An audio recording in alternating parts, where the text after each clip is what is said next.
दिल को जल्द सफ़ेद करने का बेहतरीन मशरूब। The best skin whitening drink. दिल को सफ़ेद करने का बेहतरीन मशरूब, रंग गोरा करने वाला बेहतरीन मशरूब।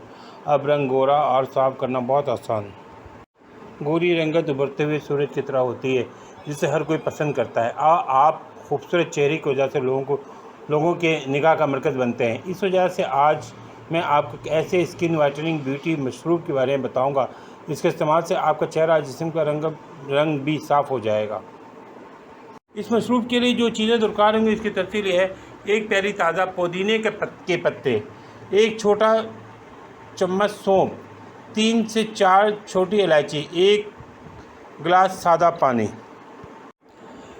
तरीका: सबसे पहले ऐसा बर्तन है जिसको आप चूल्हे पर रख करके इस्तेमाल कर सकें। इसके बाद इस बर्तन में 1 गिलास पानी डालें, फिर इसमें एक प्याली ताज़ा पुदीने के पत्ते शामिल करें। पुदीने काले रंग को गोरा बनाता है। फिर इसमें आपने एक छोटा चम्मच सौंफ का शामिल करना है। इसके बाद इसमें 3 से 4 छोटी इलायची शामिल करना है। इसके बाद इसको चूल्हे पर रख करके अच्छी तरह पकाएं।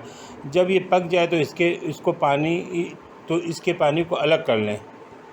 इस्तेमाल का तरीका: जब वो पानी ठंडा हो जाए तो इसको पी लें। याद रखें कि ये आपने रोज़ाना फ्रेश बना कर पीना है। अगर आप इसे फ्रिज में रख कर कुछ देर बाद इस्तेमाल करेंगे तो इसका असर ख़त्म हो जाएगा।